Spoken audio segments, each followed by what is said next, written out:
8100 የነፍስ የብርሃን መስመሮች የሚለውን አሁን ይሄ ሁለተኛ ክፍላችን ነው። ይሄ 8100 የብርሃን ኮዶች ወይም የብርሃን መስመሮችን የሰው ልጅ በእውቀት ደረጃ እንዴት አላወቀም፣ ለምን አላወቀም፣ ምን ተደብቆበት ነው የሚለውን ነገር አይተን ነው ያቆም ነው። ከዛ ውስጥ የማትሪክስ መጋረጃ ነው፣ ዓለማዊ ትምህርት በቁሳዊ ነገር ብቻ ማተኮሩ፣ እዛ ላይ ደግሞ የሜትሪክስ ወይም የሰይጣን ስውር ሴራ በሰው ልጅ ላይ ኃይሉን ካወቀ እንደማይገዛ ስለሚያውቅ፣ የትዕቢት መጋረጃ በሳይንስ ካልታየ አላምንም የሚል አስተሳሰብ ሰው ልጅ ስላወረው፣ እንደገና ደግሞ የመንፈሳዊ አባቶች ዝምታ በተለይ ሚስጥሩ ለሚገባቸው ብቻ የሚሰጥ በመሆኑ፣ የልብ መደንዘዝ በኃጢአት ምክንያት የራሱ ረቂቅ ንዝረት ማስተዋል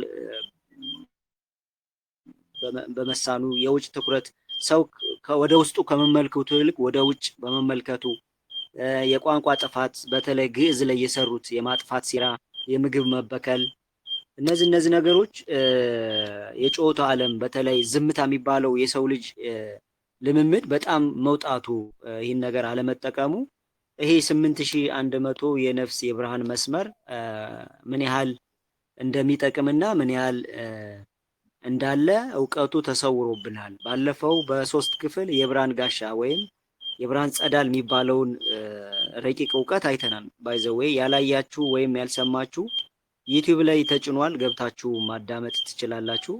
ብታዳምጡት ለእናንተ ይጠቅማል፣ ትማሩበታላችሁ። ይህንን ጠቅለል ስናደርገው እንግዲህ አሳ በውሃ ውስጥ ሆኖ እንዳላወቀው ውሃውን ሰውን በብርሃን መስመሮች ተከቦ አላወቃቸውም ብለን ያቆም ነው። ይሄ ጠቅለል ያደርግልን ሐሳቡን ይገዛልናል። አሳ እንግዲህ ውሃ ውስጥ መኖሩ እንደምታውቁት ግን ውሃውን አያውቀው። ውሃ ውስጥ መኖሩ ውሃውን አያውቀውም።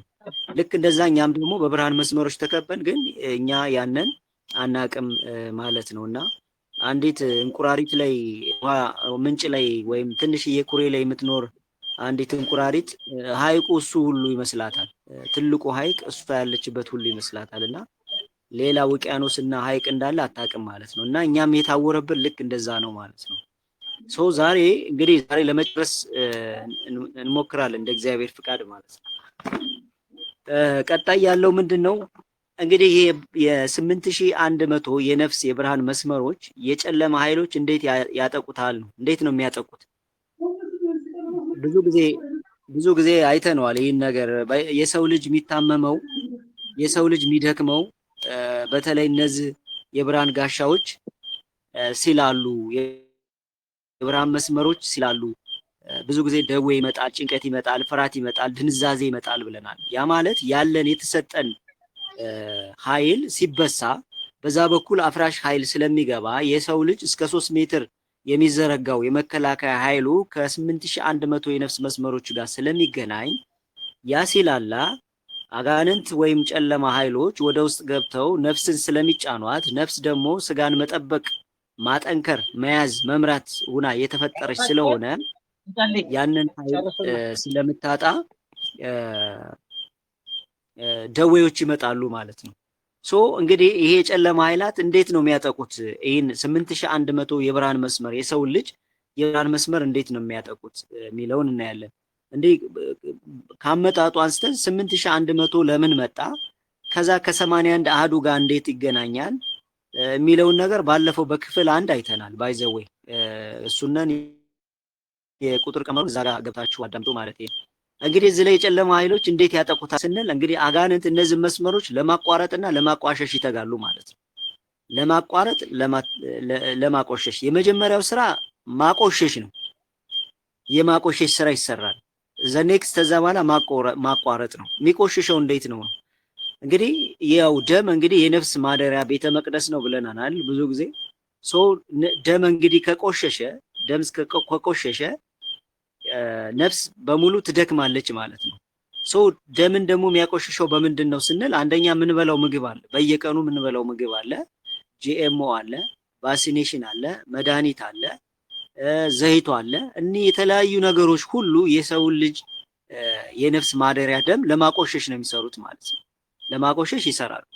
ደም ቆሸሸ ማለት ለምሳሌ አሁን በቤተክርስቲያን አስተምሮ የአሳማ ስጋ አይበላም ታውቃላችሁ።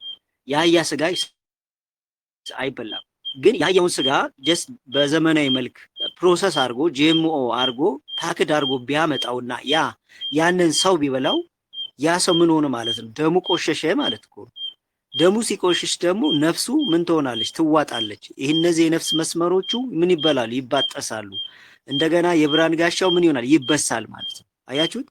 እኛ እኮ ሳናቀው እኮ ልናረግ እንችላለን ይህን ነገር ማለት ነው። አውቀው አናረግንም፣ ግን ሳናቀው ይሄ የሚሰራው ስጋዊ ዓለም ይሄ ህመማ ዓለም ምንለው የምንኖርበት ዓለም የሰው ልጅ ደሙ ቆሸሸ ማለት ደግሞ ወደሱ እሱ ለማደንዘዝ ለመቆጣጠር ስለሚመቸው ይጠቀምበታል ማለት ነው። ስለዚህ መጀመሪያ ስራ ማቆሸሽ ነው። ከዛ በኋላ መቁረጥ ነው የሚሰራው ማለት ነው። አንደኛው በምንድነው? በዝሙት ሐሳብ ነው።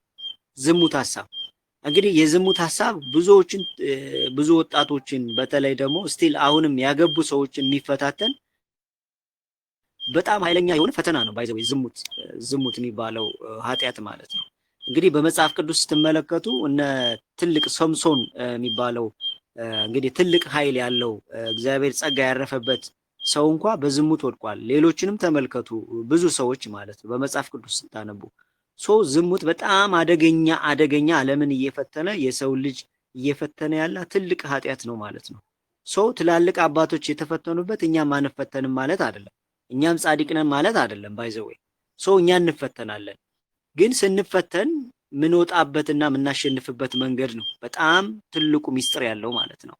የተለየ ነገር አይደለም። በቃ ብዙ አባቶች ብዙ ሰዎች ተፈትነዋል። አሁንም እኛ እንፈተናለን። ቀጣይ ያለ ሰውም ይፈታል። ይህ ስጋዊ ማንነት ስለሆነ፣ ነገር ግን የምንፈታበትና የምናሸንፍበት ከወደቅንም በኋላ ምንነሳበት መንገድ ነው በጣም ወሳኝ ነገር ማለት ነው። ለምን ወደቅ አይደለም ጥያቄው፣ ለምን ወድቀ አልተነሳህም ነው። ዛፍ ነው ወድቆ የሚቀረው። እኛ ደግሞ ሰዎች ነን። ሰዎች እስከሆነን ድረስ እንወድቃለን። አፈር እስከተሰራን ድረስ ደግሞ በውሃ በሳሙና አፈር ብናጸዳው እንደማይለቅ ሁሉ እኛም ደግሞ ጀስት እንደዛ አይነት ባህሪ ያለን ማለት ነው። ስለዚህ መውደቃችን አይቀርም፣ እንወድቃለን። ግን ለምን ወደቅ ሳይሆን ለምን ወድቅ አልተነሳም የሚባለው ጥያቄ ግን አለን። ሰው እንግዲህ በተለይ በዝሙት የነፍስ መስመሮቹን ለመዝጋት ለማቋረጥ በከፍተኛ ስራ ይሰራል።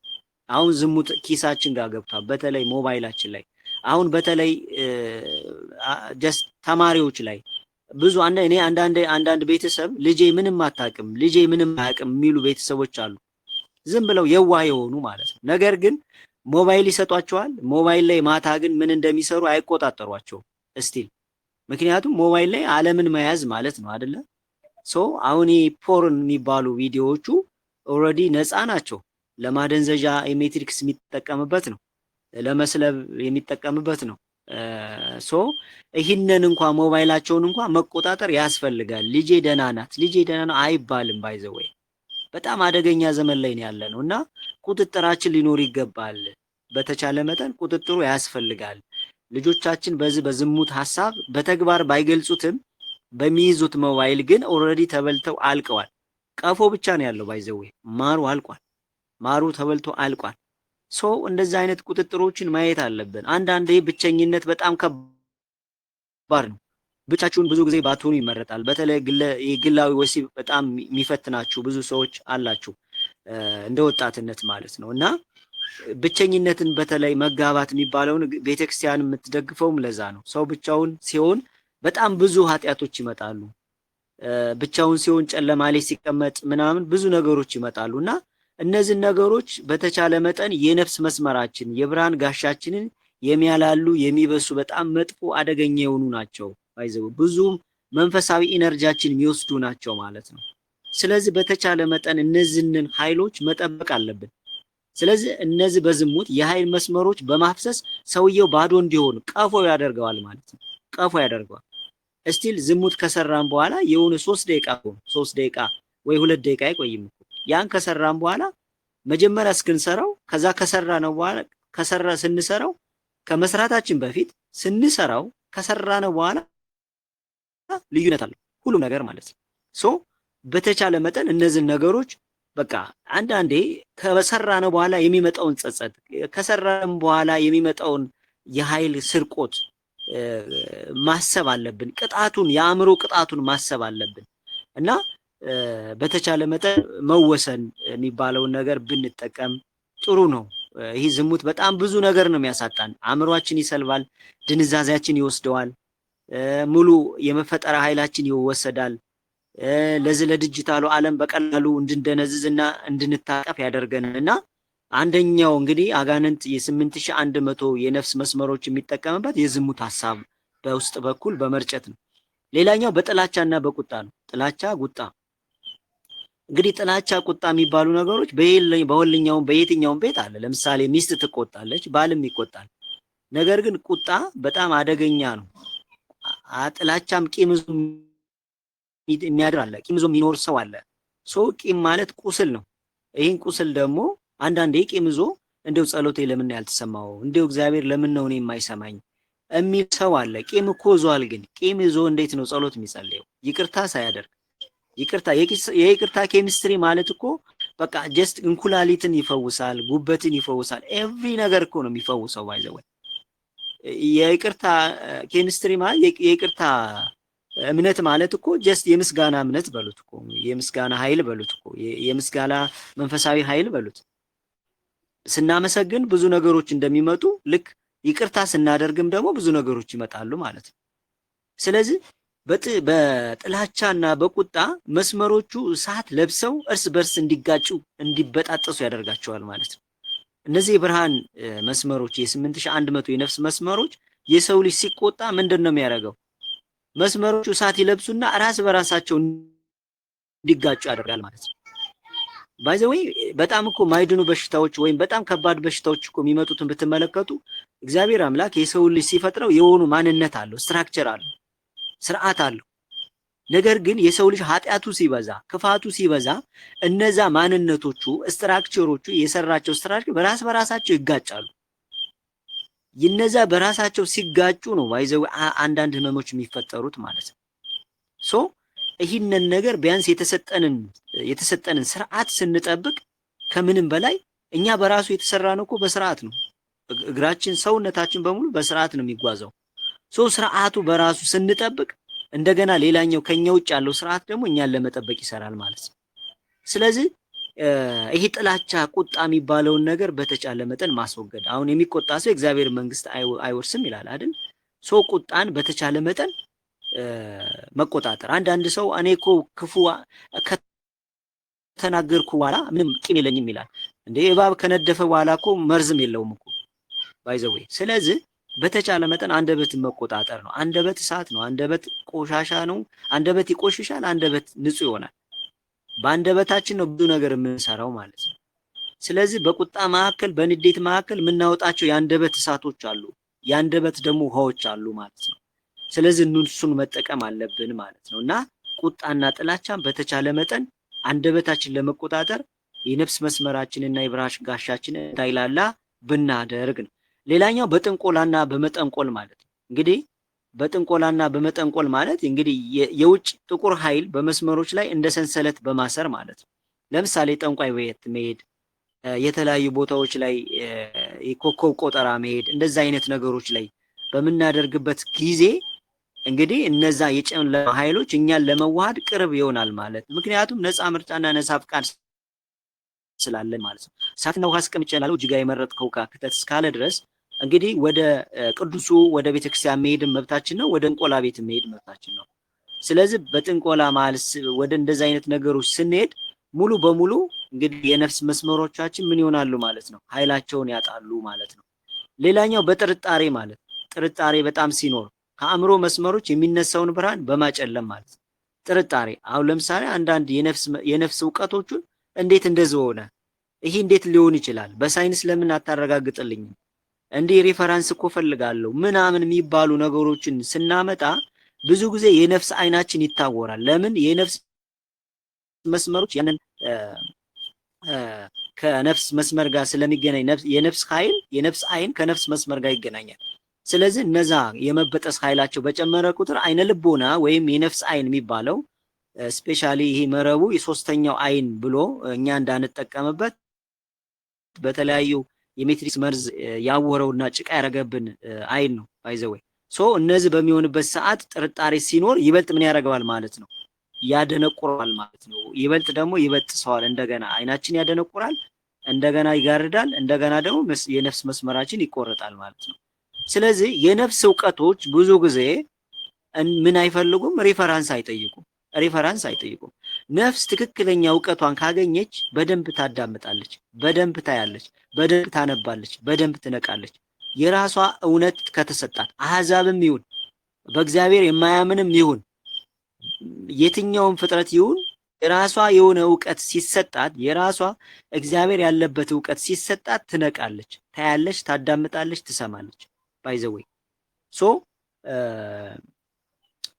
ይህንን ነገር ጥርጣሬ የሚባለው ነገር በተቻለ መጠን ሳይንስ እንደ ሳይንስ ባጅ የምንዳስሰው ነገር አይደለም እና ጥርጣሬያችንን መቀነስ ነው። እግዚአብሔርን ካመን እግዚአብሔርን አሁን እንደው የምንረገጣትን ምድር ያህል እናምነዋለን? እውነት ለመናገር መሬትን እኮ እንረገጣታለን አይደል?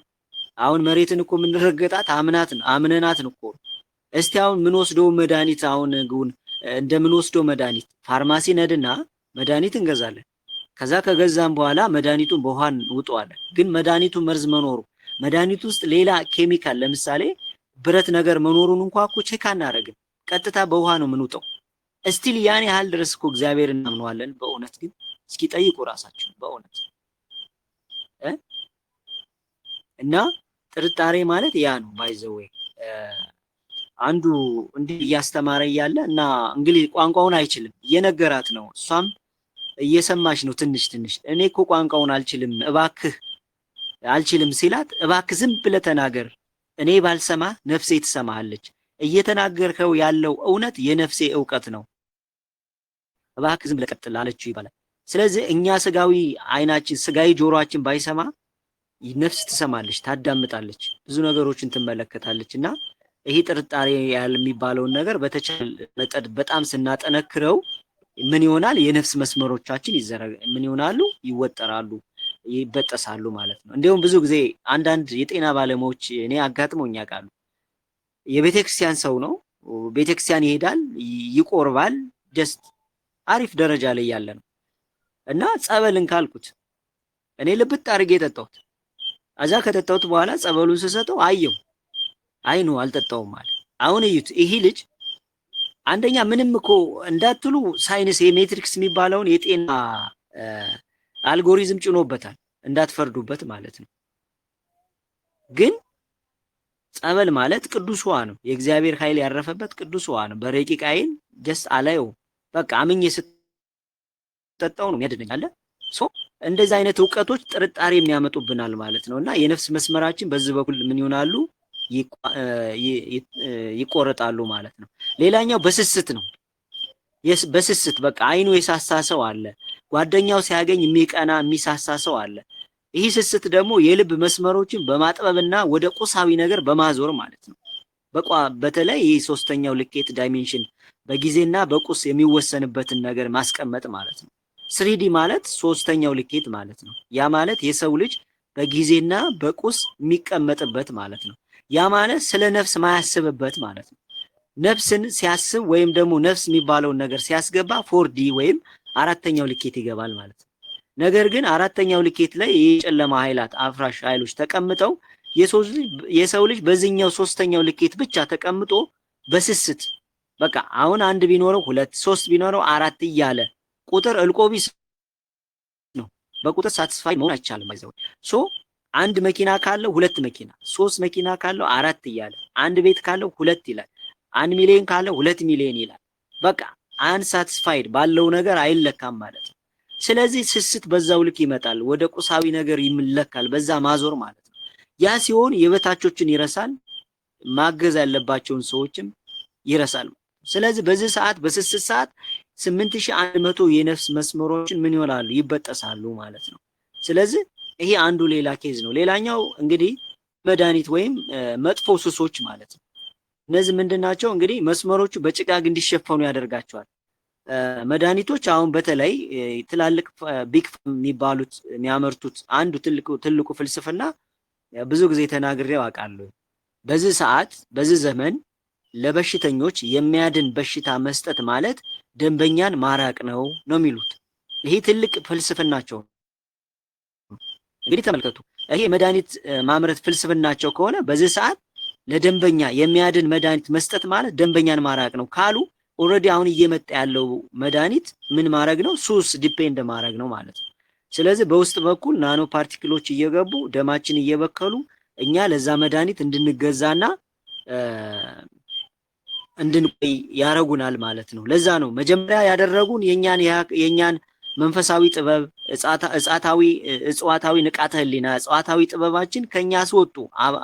ከዛ ሲስተም አስወጡ፣ ብዙ ነገር አወሩ። ከዛ በኋላ እኛ ከዛ እንድንወጣ ካረጉ በኋላ የኛን ወስደው እነሱ በዛ መልክ ዘመናዊ አድርገው አመጡት። ሲያመጡት ደግሞ 0 እና 1 ባይናሪ ኮድ ላብራቶሪ ድግም ሰርተው እኛ ጋር መጡት። አሁን ብር ይሰሩበታል። አሁን እኛ ጀስት እጽዋቱንና መንፈሳዊ እንዳንጠቀም ጀስት ስንት ሰው ይራራል፣ ስንት ሰው ይፈራል ያን እንኳን ለመጠቀም።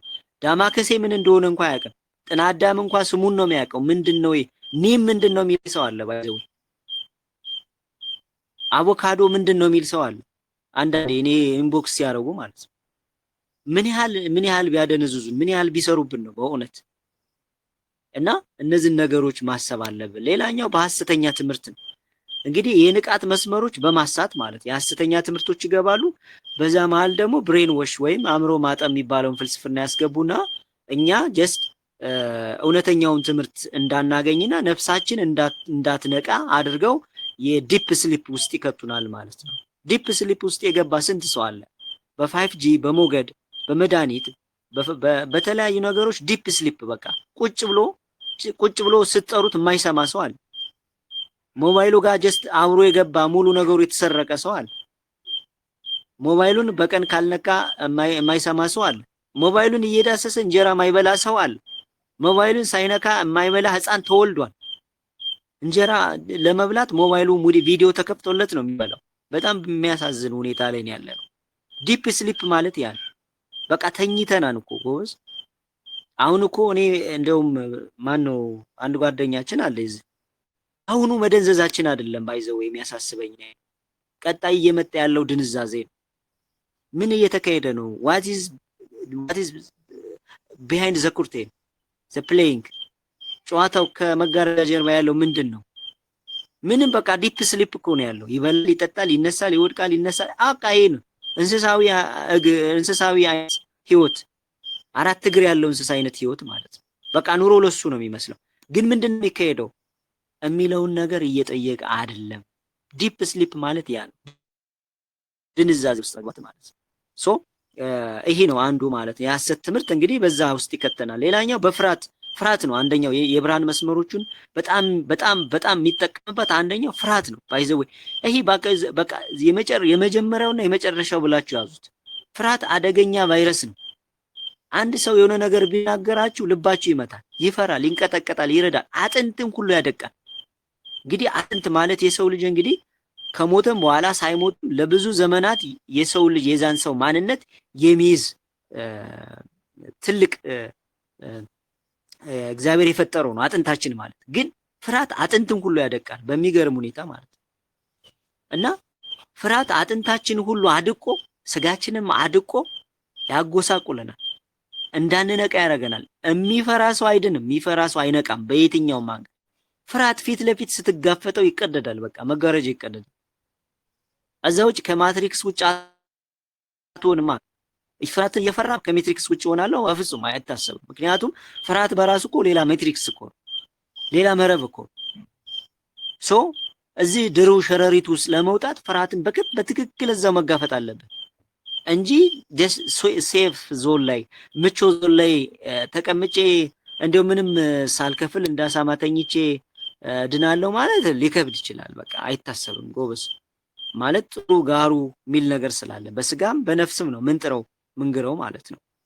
ስለዚህ ያ ነገር አለብን። ያ ነገር ደግሞ ለኛ መልካም ነው፣ እንዲባረክልን ነው ምንግረው ማለት ነው። እና ይሄ ፍርሃት የሚባለው ነገር በጣም ኃይለኛ ሉሽ ነው የሚያመነጩበት። በተለይ ስርዓቱን የዘንገው መረቡ የሚጠቀመው ኃይለኛው ምንድነው? ፍርሃት ነው። የሰው ልጅ ሲፈራ የሚያመነጨው ነፍሱ የምታመነጨው ኢነርጂ ሉሽ ይባላል። ያ ለነሱ ኃይለኛ ምግብ ነው። ሶ ፍርሃትን ከምንም በላይ ጀስት ማስወገድ አለብን። እግዚአብሔር የሰጠን የፍርሃት መንፈስ አይደለም ባይዘው የእውነት ምነግራችሁ። እኛ ደግሞ ጀስት ቤተክርስቲያን በ40-80 ቀን የሰጠን የሥላሴ ልጅነት ደስ ቅዱሳን መላእክት አሉ በጎን እኮ ጻድቃን ሰማዕታት አሉ። ወላዲታ አምላክ አለች እኮ ከጎናችን የአምላክ እናት አለች።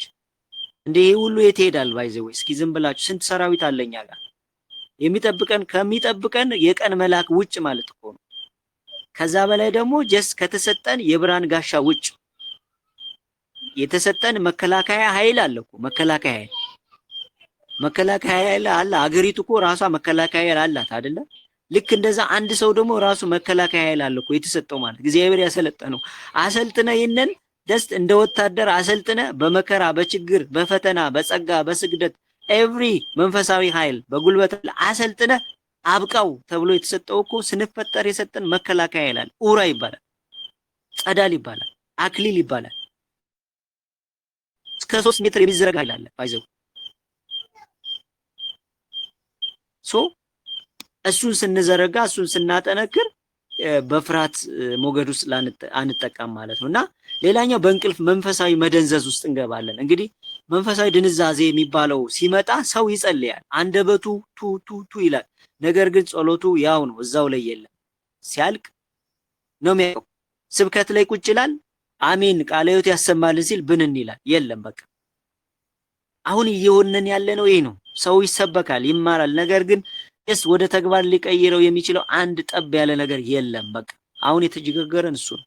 ቤተክርስቲያን ትሰብካለች፣ ታስተምራለች፣ ሰው የሚኖረው ሌላ ነው፣ መሀል ላይ ሌላ ትልቅ ገደል አለ። አሁን ያ እንዴት ይታረቅ ነው? ከበድ ያለን እኮ እውቀቱ አለ፣ ጥበቡ አለ። ቤተክርስቲያን ሁሉ ነገር ተሰጧታል።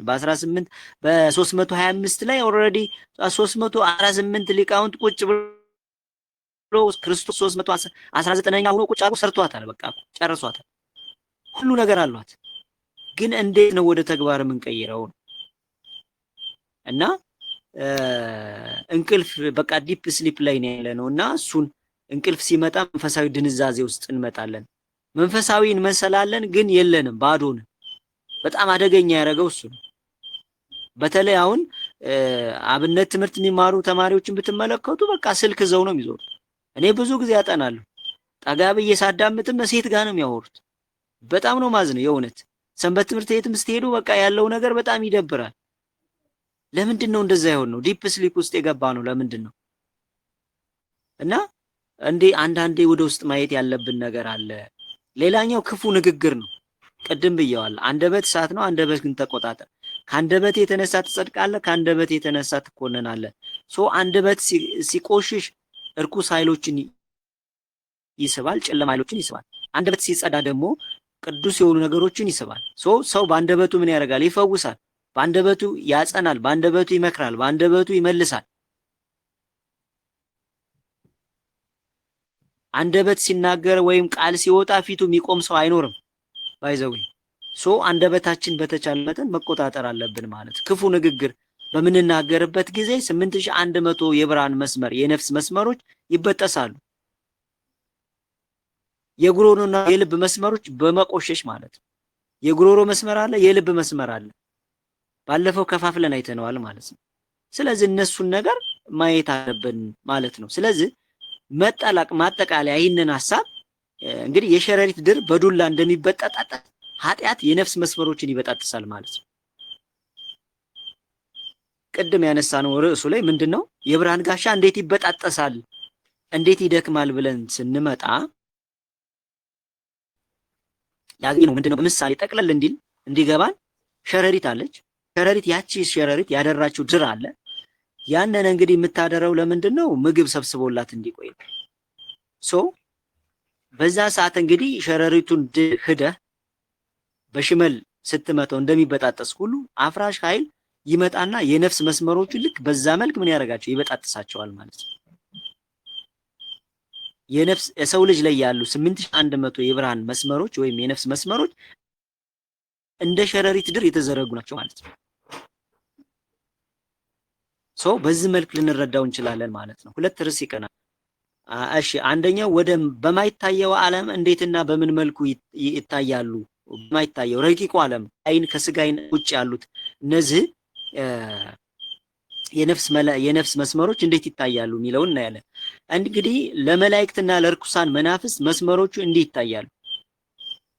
እንግዲህ ለብርሃን መላእክት እንደ ብርሃን ክሮች ሆኖ ይታያሉ። ሰውነቱ የክቡ ወርቃማ ብራማ ክሮች ሆኖ ይታዩታል ማለት ነው። ለቅዱሳን መላእክት እንግዲህ እንደ ብርሃን ክር ሆኖ ይታያሉ። ሌላኛው እንደ ዜማ ኃይል እንደ ዜማ ንዝረት ሆኖ ይታያል። ያ ማለት ሲጠነክሩ ጣፋጭ ድምጽ፣ ሲላሉ ደግሞ የሚረብሽ ድምጽ ያመነጫሉ ማለት ነው። አያችሁ፣ በረቂቁ ዓለም ምን አላቸው ማለት ነው? ድምጽ አላቸው፣ ዜማ አላቸው ማለት ነው። ሌላኛው እንደ ቀለም ድብልቅ ምን ማለት ነው? የመስመሮቹ ቀለም እንደ ሰውየው ቅድስና ይለያያል። ለምሳሌ ነጭ፣ ሰማያዊ፣ ወርቅ እየሆነ ይሄዳል ማለት ነው። ምክንያቱም ቅድስናው በጨመረ ቁጥር መጀመሪያ ነጭ ነው የሚሆነው፣ ከዛ ሰማያዊ፣ ከዛ ወርቅ እየሆነ እያበራ እሳታዊ እየሆነ ይሄዳል ማለት ነው። ምክንያቱም ኩነት የሚባለው እኮ ስጋ ወደ እሳትነት ይቀየራል። በቤተክርስቲያን የምታስተምረው 10 የቅዱሳን ማዕረግ ደረጃ 10 ማለት እኮ ኩነት ማለት ነው። ስጋ ወደ እሳትነት ሲቀየር ማለት እኮ ነው። የቀለም ድብልቅ ሆኖ ይታያል። ሌላኛው ይሄው ካርታ የሰውየው ያለፈና የወደፊት ዕጣ ፋንታ በእነዚህ መስመሮች ላይ ይነበባል ማለት ነው። ያለፈ የወደፊት ዕጣ ፋንታ በሙሉ ይነበባል። እግዚአብሔር አንዴ ያስቀመጠው ማህተም ወደ ምድር ሲልከው የሰጠው መክሊት ይነበባል። ሌላኛው እንደ መብረቅ ብልጭታ ሆነው ይታያሉ ማለት ነው። እንግዲህ በቅዱሱ ዓለም ለቅዱሱ መልአክ እንደ መብረቅ ብልጭታ፣ በጸሎት ጊዜ መስመሮቹ መብረቅ ይሰራሉ ማለት ነው።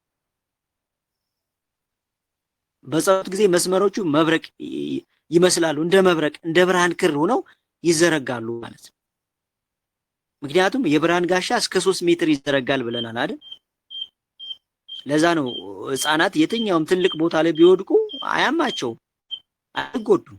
ምክንያቱም ህፃናት ንጹህ ስለሆኑ የብርሃን ጋሻቸው የጠነከረ በዛ መሀል ይይዛቸዋል። ለዛ ነው እግዚአብሔር መላእክት ጠባቂ መላእክት ያዝዛላቸዋል ምንል ህፃን። ሌላኛው እንግዲህ ለቅዱሱ መልአክ እንደ ጭጋግ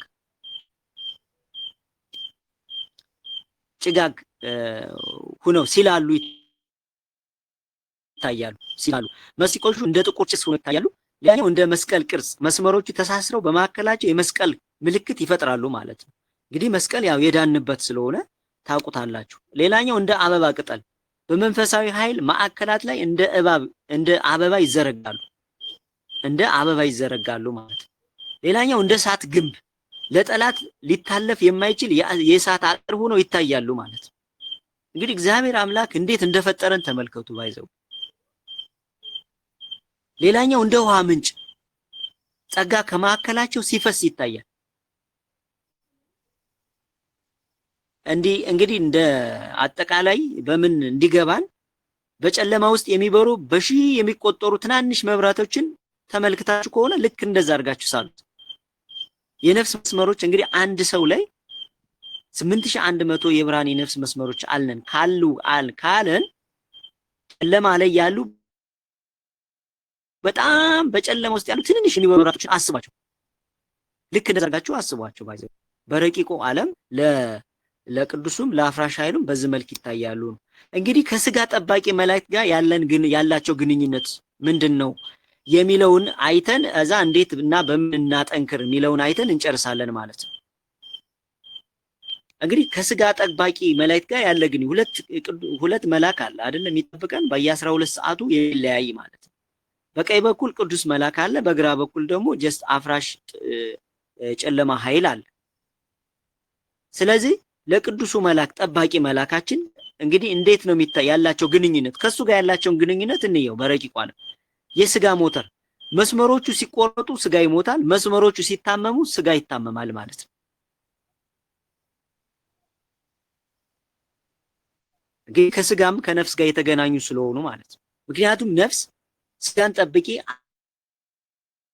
አጠንክሪ ተብላ ያዢ አብራ ተብላ ያለ ስጋ እንዳትንቀሳቀስ የተቀመጠች ናት። ሌላኛው የነርቭ ስርዓት ረቂቅ አካል ሆኖ ይታያሉ። ያ ማለት የስጋ ነርቫችን የነፍስ መስመሮችን ጥላ ናቸው ማለት ነው።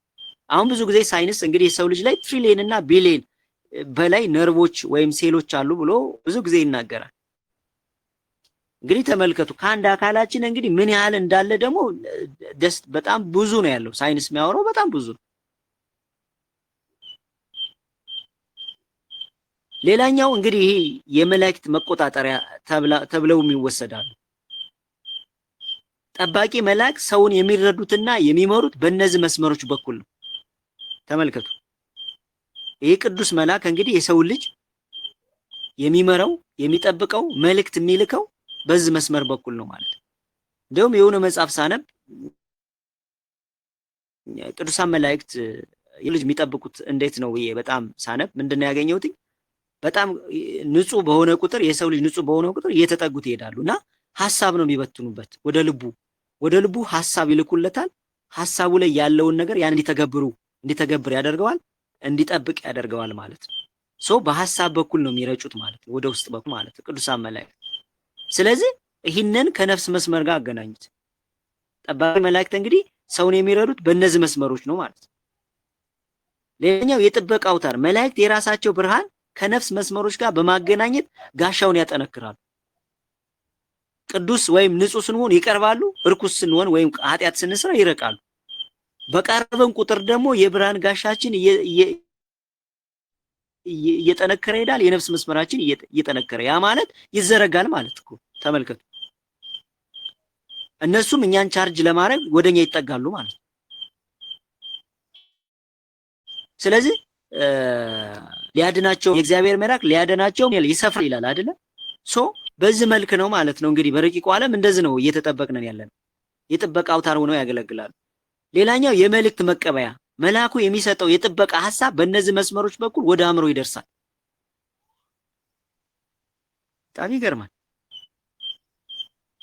እና መልአኩ የሚሰጠው የጥበቃ ሐሳብ በእነዚህ መስመሮች በኩል ወደ አእምሮ ይደርሳል ማለት ነው። የመላእክት ምግብ ሰው ሲጸልይ መስመሮቹ የሚያመነጩት ቅዱስ ኃይል ለመላእክት ደስታን ይሰጣል።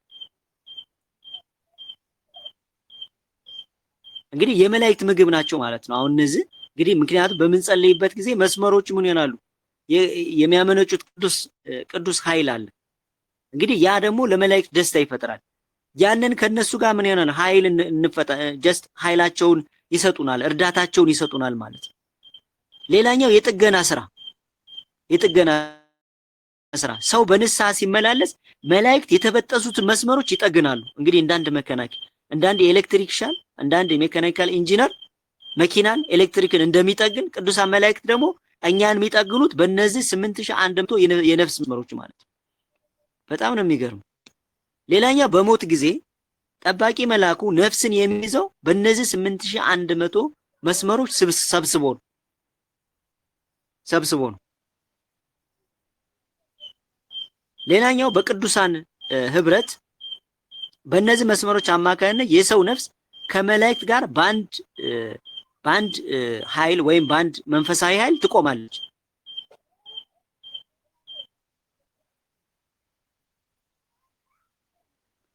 እና በአጠቃላይ እንዲገባል እንግዲህ እነዚህ የነፍስ መስመሮች እነዚህ 8100 የነፍስ መስመሮች ከቅዱሱ ጠባቂ መልአክ ጋር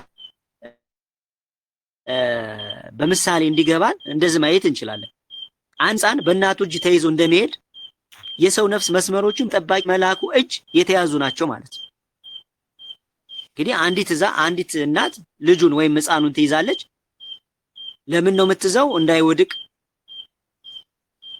እንዳይጎዳ ነው። ልክ እንደዛ ሁሉ እንግዲህ ጀስት በእነዚህ 8100 የነፍስ መስመሮቻችን ጠባቂ መልአኮቻችን እኛን ይይዙናል ማለት ነው። ይጠብቁናል፣ ኃይላቸውን ይሰጡናል፣ ያግዙናል፣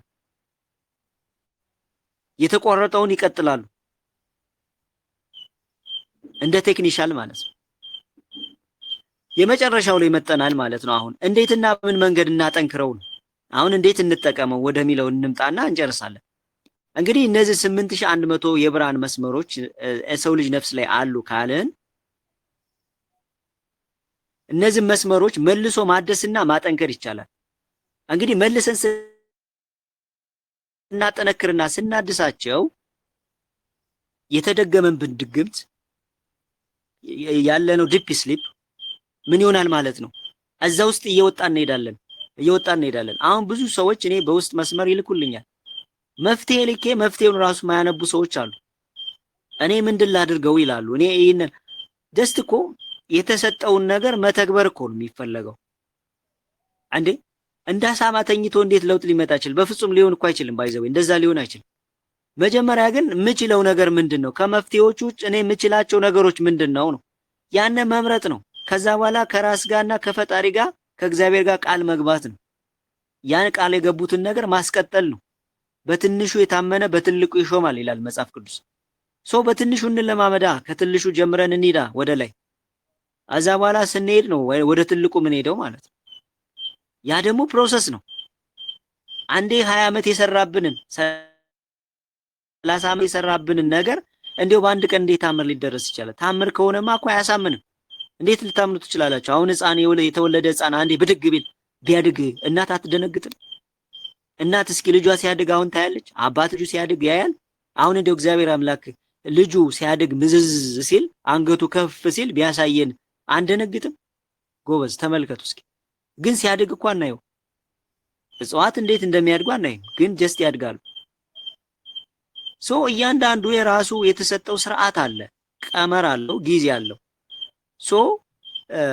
እንዴት እናጠንክራቸው ወደሚለው ስንመጣ አንደኛው በቃ የመጨረሻውም የመጀመሪያው የዓለማችን የቁንጮ መድኃኒት ስጋው ደሙ ነው፣ ቁርባን ነው። በቃ ቅዱስ ቁርባን ነው። ስጋዬን የበላ ደሜንም የጠጣ የዘላለም ሕይወት አለ፣ እኔ በሱ እሱም በእኔ ይኖራል ብሏል። በቃ 4 ነጥብ። በቃ ይህ መለኮታዊ ኃይል እንግዲህ በሰው በደማችን ውስጥ ሲገባ የማይሰራው ስራ የለም። በቃ የማይጠግነው ነገር የለም። ይህን የምትወስዱ ሰዎች ታድላችኋል። የእውነት ነው የምነግራችሁ፣ በጣም እድለኞች ናችሁ። በቃ እድለኛ እንደሆናችሁ ውሰዱት። በቃ የዓለም የመጨረሻው የያዛችሁ እናንተ ናችሁ። ይህን ደግሞ በንቃትና በእምነት ስትጠቀሙበት ነው። እንደ ልምድ ከወሰዳችሁ ግን አይሰራም። ስለዚህ ቅዱስ ቁርባን 8100 መስመሮች ዋነኛ መሙያ በቃ ፊውል በሉት፣ የጌታ ስጋና ደም ፊውል በቃ ነዳጅ። የቆመ መኪና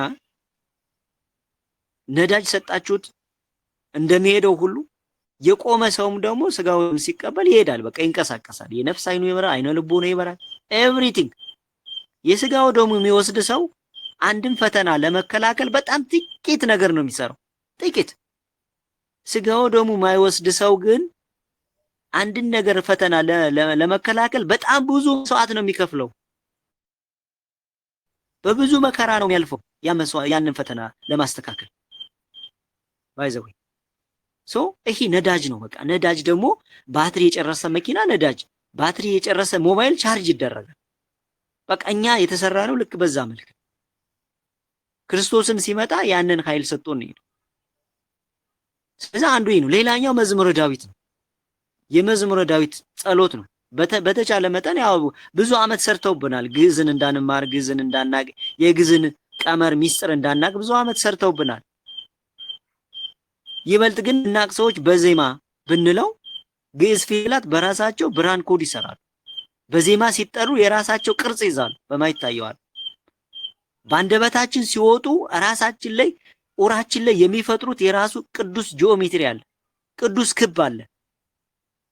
እኛን ለመጠበቅ የሚሰሩት እስከ 3 ሜትር የሚደርስ መንፈሳዊ ኃይል ይለቃሉ።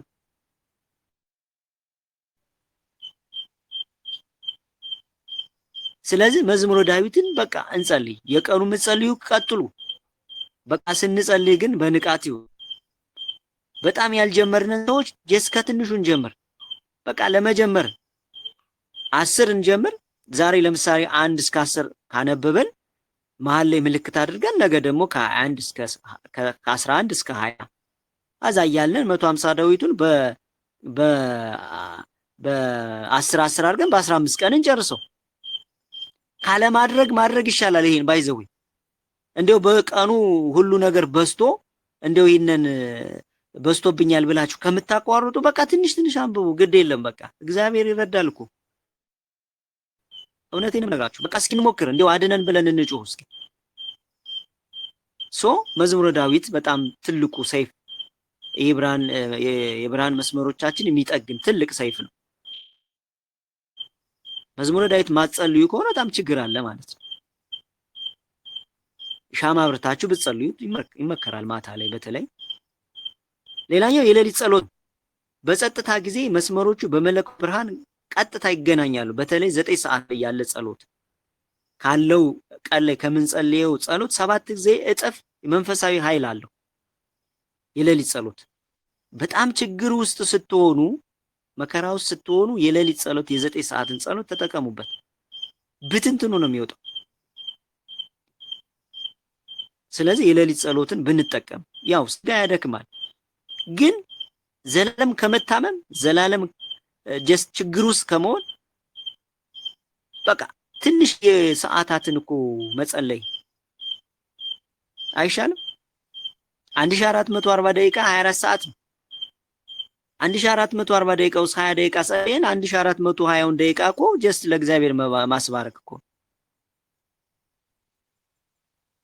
እና ጸሎት ስናደርግ እንግዲህ ይሄ ነገር ይፈጠር። ሌላኛው ስግደት ነው። እንግዲህ ስግደት ብዙ ጊዜ እንግዲህ ደም ወደ አእምሮ መስመሮች እንዲፈስና ጸጋ እንዲሰረጭ ያደርጋል ማለት ነው። የሰው ልጅ ግንባሩ ግራውንድ ሲያደርግ ወደ መሬት ሲነካ መሬት ላይ የሚያነሳው መንፈሳዊ ኃይል አለ። ያ ኃይል ደግሞ እንደገና ተመልሶ ወደ ታችም ወደ ላይም ይፈሳል ማለት ነው። በ33ቱ የመንፈሳዊ ኃይል በጀርባችን ላይ የታተመው የጌታችን የኢየሱስ ክርስቶስ በምድር ላይ የተመላለሰበት ዓመት 33 ዓመት ከ3 ወር ከ17 ቀን ነው። በጀርባችን ታትሟል። ባይዘው በጀርባችን የሰው ልጅ በጀርባው የያዘው መስመር መንፈሳዊ ኃይሉ 33 መንፈሳዊ ኃይል መውጫ አለው ጀርባው ላይ ማለት ነው፣ ታትሞበታል። ለዛ ነው ጀርባው የታመመ ሰው መቀመጥም አይችለው መነሳትም አይችለው። ጀርባ ትልቅ ነገር ስለሆነ ማለት ነው። ነርቭም ምናምንም እያለ ጀስት መስመሮቹን ነርቭ የሚባለው አሁን ሲመጣ እኮ መስመሮቹ መበላሸት እኮ ነው። ሌላ ምንም ነገር የለውም እኮ። በስግደት በቃ ፈተና ሲበዛ ስግደትን እንጠቀም ነው። ሌላኛው ጾም ነው። በስጋ ላይ ያለውን ጫና በመቀነስ መስመሮቹ እንዲቀሉና እንዲበሩ ያደርጋል ማለት ነው። ለምን? መንፈሳዊ ቻርጀር ስለሆኑ ነው። የስጋ ቻርጀር አለ፣ እንጀራ እንበላለን እንጠጣለን። ደግሞ የነፍስ ቻርጀሮች አሉ። አንደኛው የምናወራቸው ናቸው እነዚህ ጾም፣ ጸሎት፣ ስግደት፣ እግዚአብሔር ቃል፣ መልካም ማድረግ፣ ሌሎች ነገሮች ማለት ቁርባን የሚባሉት እነዚህ መንፈሳዊ ቻርጀሮች ናቸው።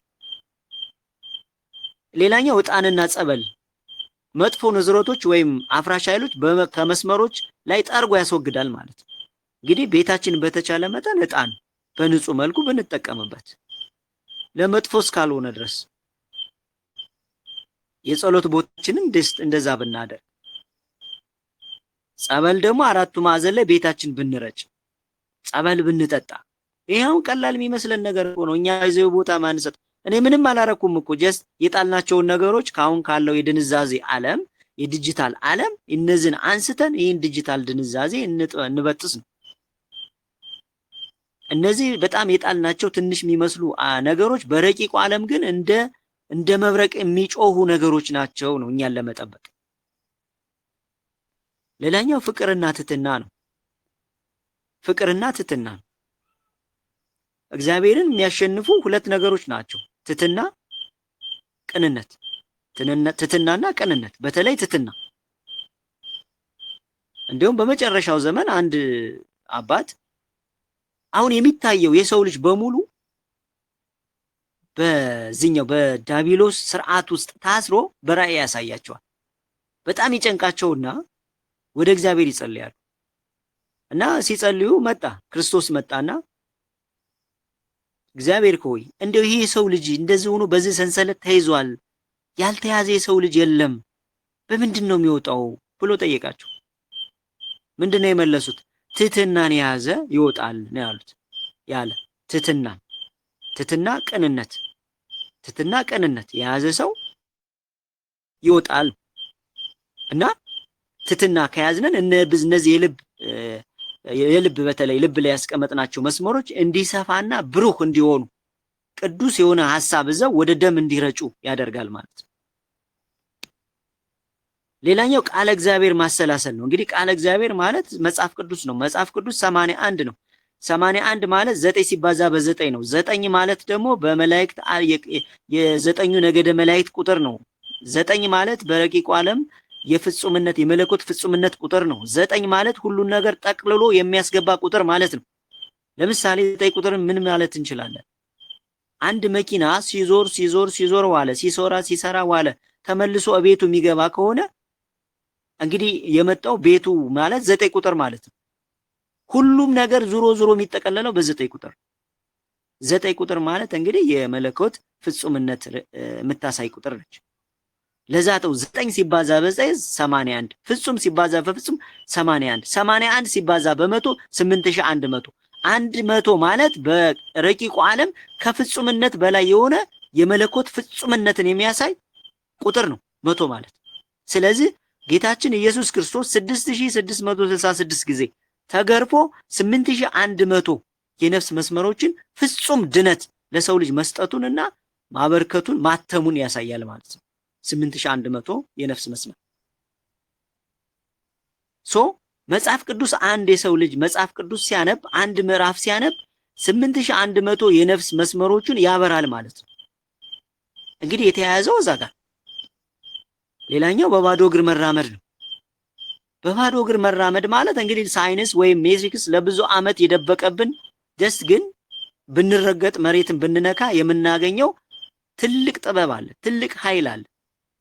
ብዙ ጫማዎች እንድንለብስ፣ በሴራሚክ እንድንጓዝ፣ ቤተክርስቲያን እንኳን ሄደን ሴራሚክ በሴራሚክ ገንዘብ እያወጣን ለራሳችን ጠላት እየሰራን ያለንበት ግን መሬት ስነካ ቤተክርስቲያን ላይ የታቦቱን በረከት እንዳናገኝ ተደረግንበት ማለት ነው።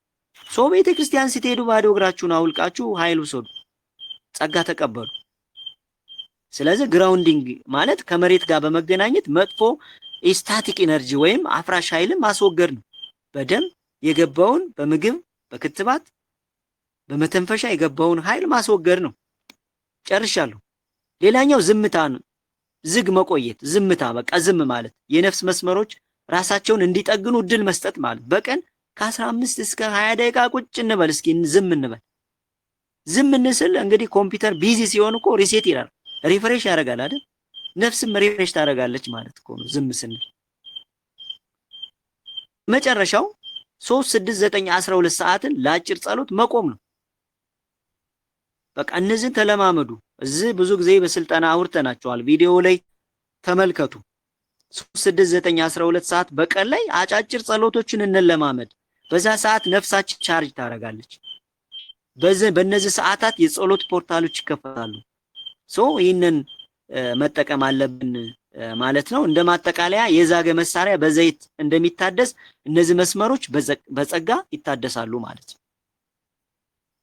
እና በተቻለ መጠን እንደዛ አድርገን መጠቀም እንችላለን ለማለት ፈልጌ ነው። በእኔ በኩል ያለኝ ይሄ ነው። እናንተ ደግሞ አዳብሩት፣ ጨምሩበት።